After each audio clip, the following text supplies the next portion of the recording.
Have you ever considered that the body ages whether you want it to or not, but the soul can wither long before the first gray hair appears? What happens when you reach the final chapter of your life and discover that you've been reading someone else's story all along, living according to scripts written by fear, convention, and the expectations of people who never knew your name?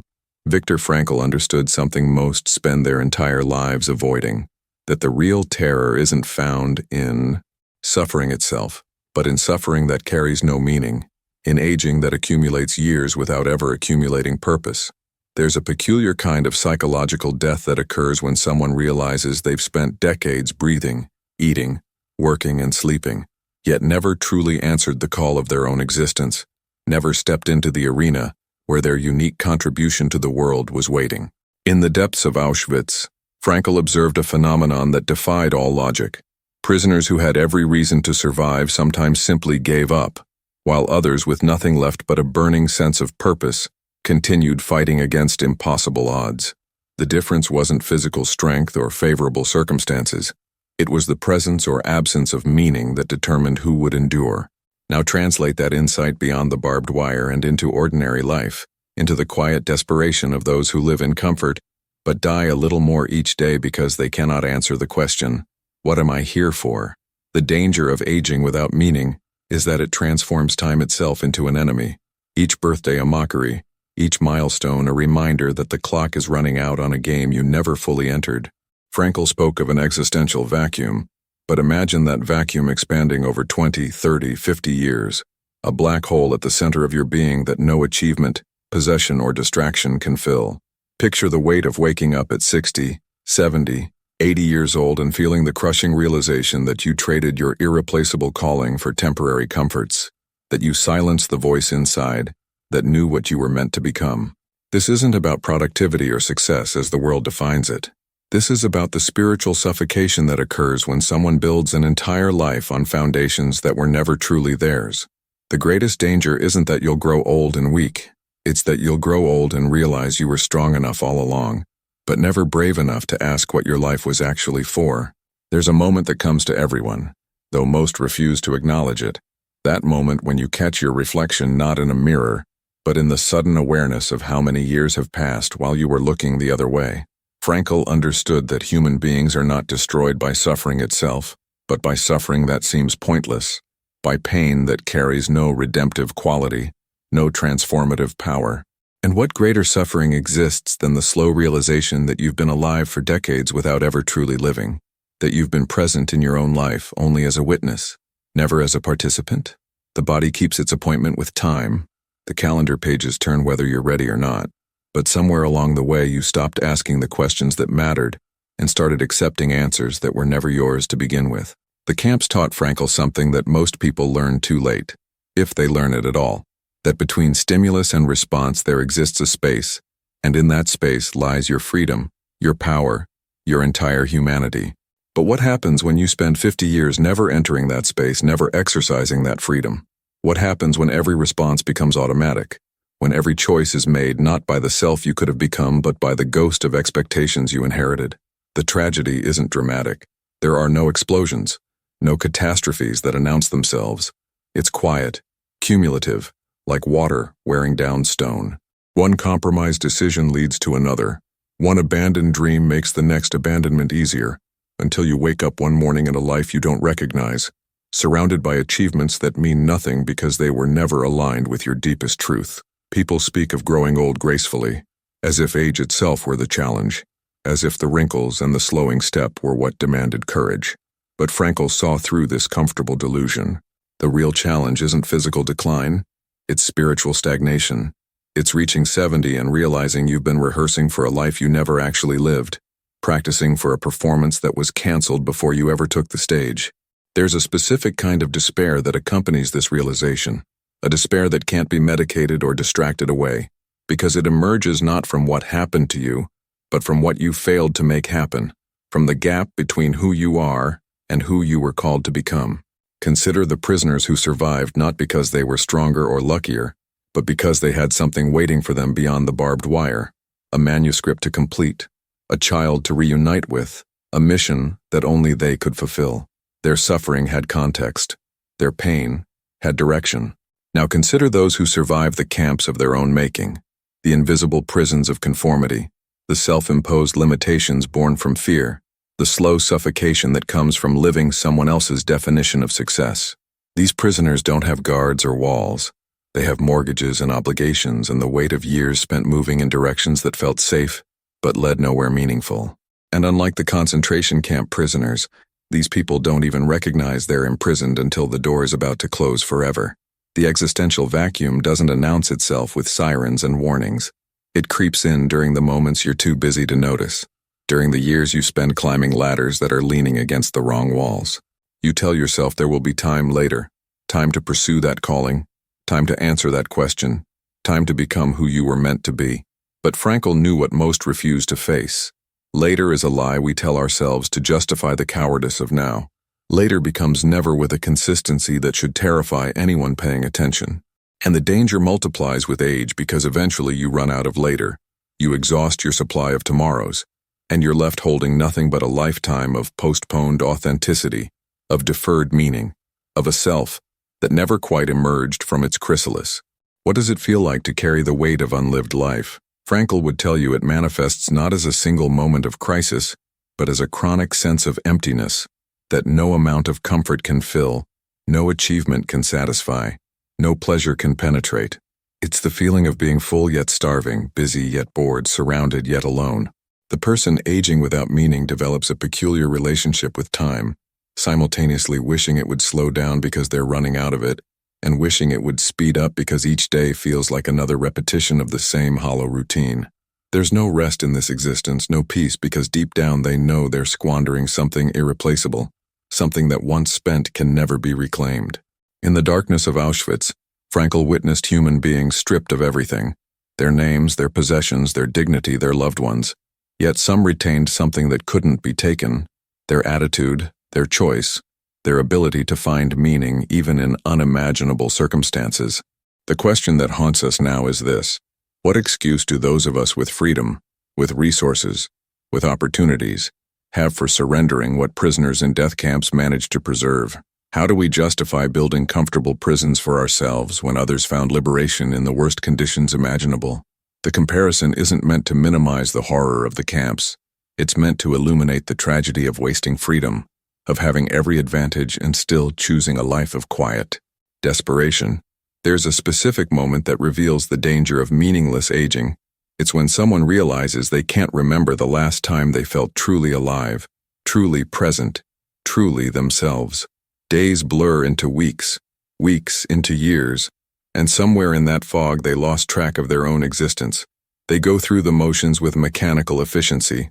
Work, obligations, distractions, sleep, repeat.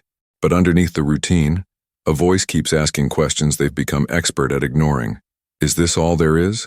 Is this what I was born for? When did I stop fighting for something that mattered? The voice grows quieter with each ignored question, not because the questions become less relevant, but because the person asking them grows weaker, more resigned, more convinced that change is impossible. Frankl spoke of the will to meaning as the primary motivational force in human beings. Not the will to pleasure, not the will to power, but the will to meaning. When this will is frustrated, when it's denied or suppressed or ignored, something inside us begins to die. Not dramatically, not all at once, but slowly, cell by cell, day by day.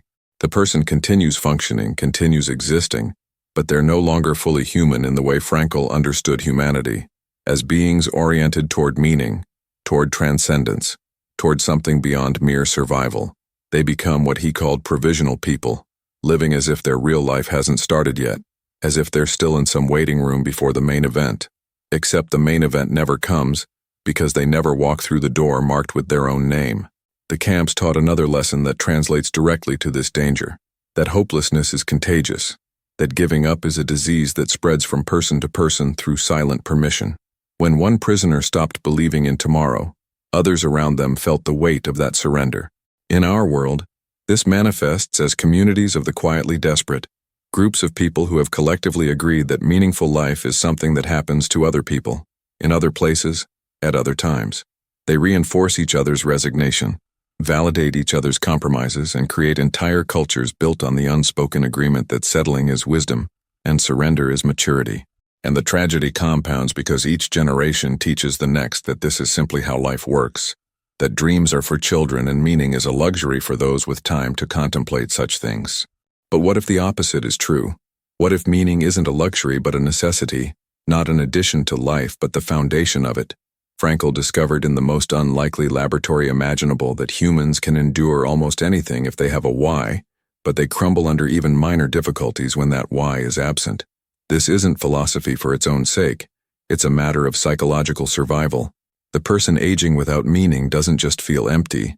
They become vulnerable to every form of despair, every wave of anxiety, every shadow of depression. They have no anchor, no center, no organizing principle around which to build resilience.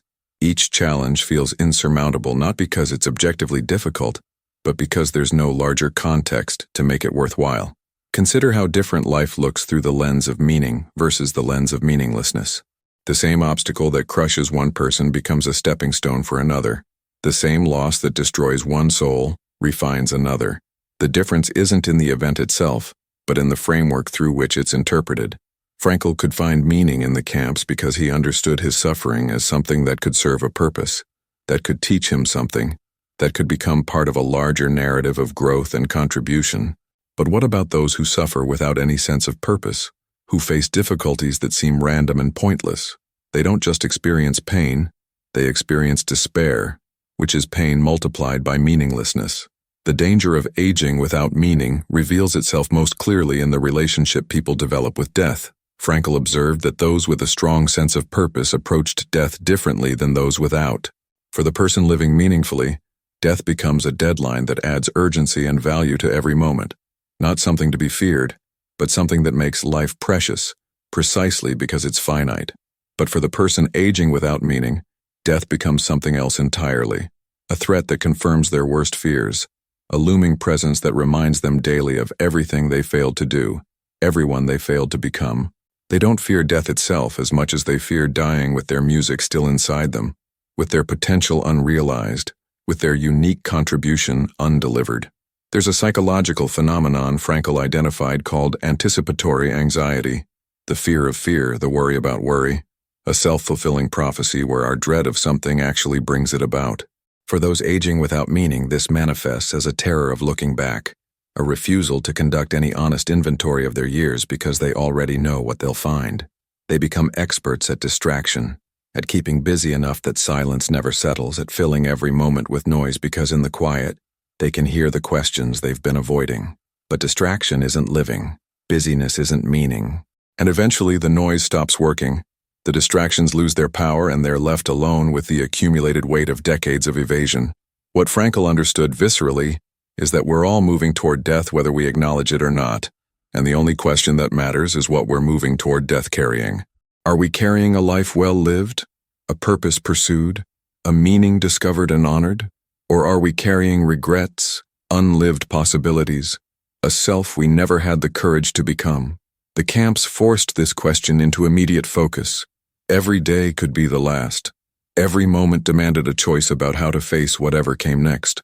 In normal life, we have the dangerous luxury of postponement, of pretending we have infinite time to get serious about meaning.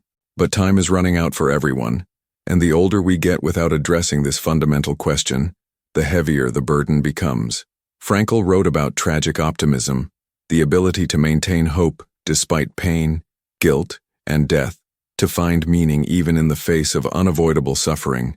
But what about tragic pessimism? What about those who have everything they need for a meaningful life but convince themselves it's impossible, unnecessary, or too late?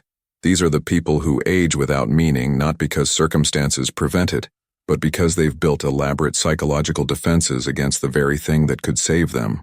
They tell themselves that meaning is for philosophers and mystics, that ordinary people just need to get through the day, that survival is enough. But Frankl would tell you survival is never enough for a human being. We need something to survive for. The existential vacuum manifests in different ways as we age.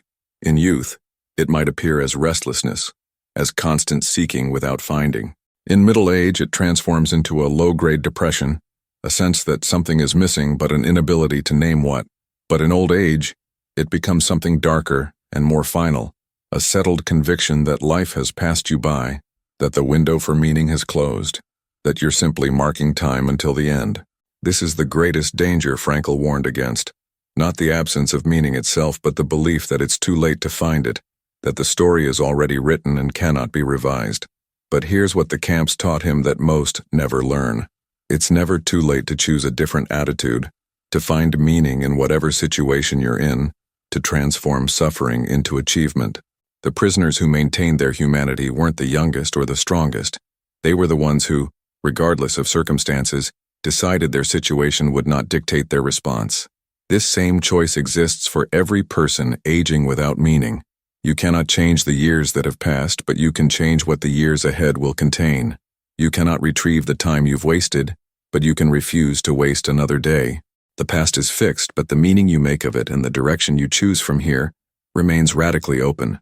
There's a profound difference between chronological age and existential age. Frankl knew people in their 20s who were already spiritually dead, resigned to lives of quiet mediocrity.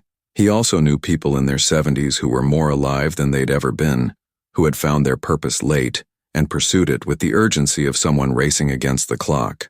Age is just a number. What matters is whether you're using your remaining time, however much or little that might be, to move toward meaning or away from it.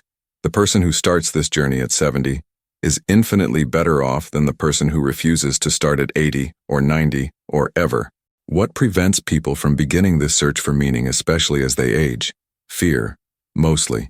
Fear of discovering they've wasted years. Fear of what it would mean to change course now. Fear of the effort required. Fear of failure. Fear of success. But Frankl would remind us that these fears, however real they feel, are nothing compared to the fear of reaching the end and realizing you never really began. The fear of trying and failing is temporary discomfort. The fear of never trying is a permanent companion that grows stronger with each passing year. At some point, the greater courage isn't in maintaining your comfortable hopelessness. It's in daring to believe that your life still means something, that your contribution still matters, that it's not too late to answer the call you've been ignoring. Frankl discovered something else in the camps that applies directly to those aging without meaning, that humans are capable of extraordinary psychological and spiritual resilience when they connect to something beyond themselves. The prisoners who survived often did so not for themselves but for others, for loved ones waiting, for stories that needed telling, for missions that required their unique presence. This points to a crucial truth about meaning. It's rarely found by looking inward at our own happiness or satisfaction. Meaning emerges when we look outward, when we find ways to contribute, to serve, to create something that transcends our individual existence. Those aging without meaning often make the mistake of searching for it in the wrong places, in achievements that boost their ego, in pleasures that provide temporary relief, in accumulations of wealth or status or recognition. But these things, while not inherently wrong, cannot fill the existential vacuum because they're all self-referential, all about building up the self rather than transcending it. Frankl would say that the more you aim at happiness or success, the more it eludes you, because these things come as side effects of dedicating yourself to something beyond yourself. The person chasing meaning directly often misses it. The person forgetting themselves in service to a cause, or another person finds it without trying. This is why aging without meaning is so dangerous, not just for the individual, but for everyone around them. A life without meaning doesn't remain contained. It spills out, affecting families, communities, entire cultures. Children watch their parents go through the motions of empty routines and learn that this is simply what adulthood looks like. Colleagues observe leaders who have no deeper purpose than maintaining their position and conclude that ambition without meaning is the norm. The meaninglessness spreads like a shadow, creating entire societies of people who have forgotten how to ask what they're living for, who have accepted that life is something to be endured rather than something to be created. But the reverse is also true. A life lived with purpose, especially in the later years, becomes a beacon for others. Frankl himself embodied this. He found his meaning in the camps, developed his ideas through unimaginable suffering, and then spent the rest of his long life teaching others what he'd learned. He didn't let age slow him down. Instead, he used his accumulated wisdom and experience to deepen his contribution. The person who finds meaning later in life often has more to offer than those who found it early, because they bring decades of experience, hard-won understanding, and the credibility of someone who has lived through the darkness and emerged with something to teach. There's a question Frankl asked that cuts through all the philosophical complexity and gets to the heart of the matter. What is life asking of you? Not what do you want from life, but what does life want from you? This reversal is crucial because it shifts the focus from entitlement to responsibility, from receiving to giving, from demands to responses. The person aging without meaning has spent years asking what life owes them, why they haven't gotten what they deserve, when their turn for happiness will come. But life doesn't owe us anything. We owe life our response, our unique contribution, our willingness to answer the specific questions that only we can answer. And these questions change as we age, evolving with our circumstances, our capabilities, our understanding. The meaning available to you now isn't the same meaning that was available 20 years ago, and that's not a loss. It's an invitation to discover what this stage of your life is specifically asking of you. The camps revealed something about human nature that most would prefer to ignore, that people are capable of immense cruelty, but also of staggering nobility. The same conditions that turned some into animals elevated others to saints. The difference wasn't in external circumstances, but in internal choice, the decision to remain human even when everything conspired to strip that humanity away. For those aging without meaning, a similar choice presents itself every day. Will you allow circumstances, disappointments, and accumulated years to define you, or will you exercise the one freedom that can never be taken, the freedom to choose your attitude, to find meaning, to become who you were meant to be regardless of what has or hasn't happened? This choice becomes more urgent, not less, as we age. The young person who lives without meaning is tragic, but they have time to course correct, years to discover their purpose, decades to build a meaningful life. But the older person living without meaning faces a different calculus. The sand in the hourglass is running low, the margin for error is shrinking, the opportunity to make a difference is closing. This isn't meant to induce despair, but its opposite, a clarifying urgency, a recognition that if not now, when? If you've spent 50 or 60 or 70 years avoiding the question of meaning, what possible justification exists for avoiding it another day? Frankl observed that suffering ceases to be suffering the moment it finds meaning. This doesn't mean the pain disappears, but it means the pain acquires a purpose, a direction, a reason for existing. Apply this to the suffering of aging, the physical decline, the losses, the awareness of mortality. These inevitable aspects of aging can crush someone who has no larger framework to contain them, no meaning to transform them from pure loss into growth, wisdom, perspective.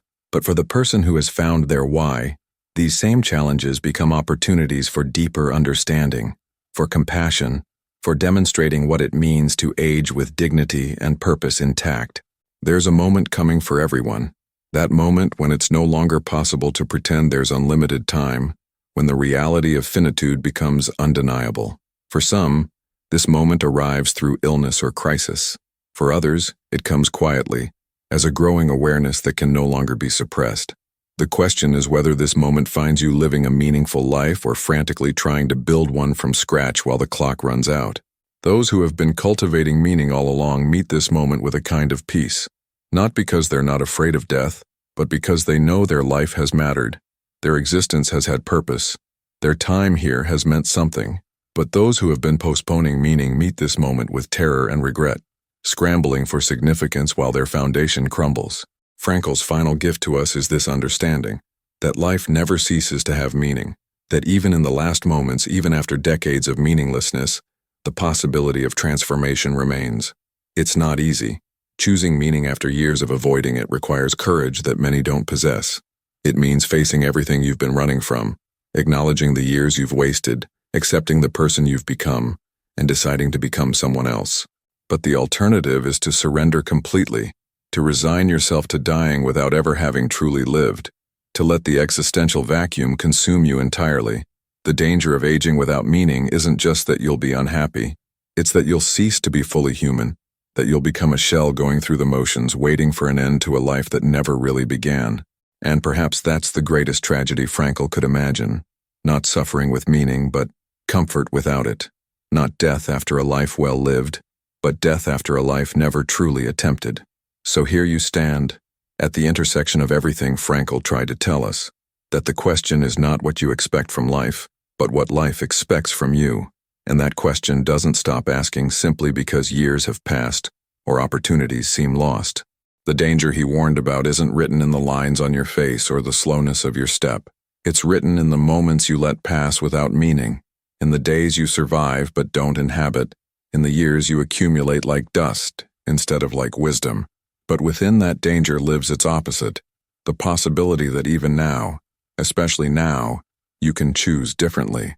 That the very awareness of how much time you've spent living someone else's story can become the catalyst for finally writing your own. The camps taught him that freedom exists in the smallest spaces, in the gap between what happens to you and how you respond, and that space doesn't close with age.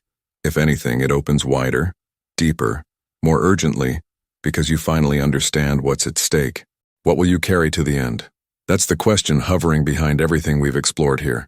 The question that can't be outrun or postponed or negotiated with. Frankl would tell you that meaning isn't found in the absence of suffering, but in how you metabolize it, transform it. Let it carve you into someone capable of bearing witness to something larger than yourself. Every person aging without meaning is a universe collapsing inward, a light going out that was meant to illuminate something no one else could see.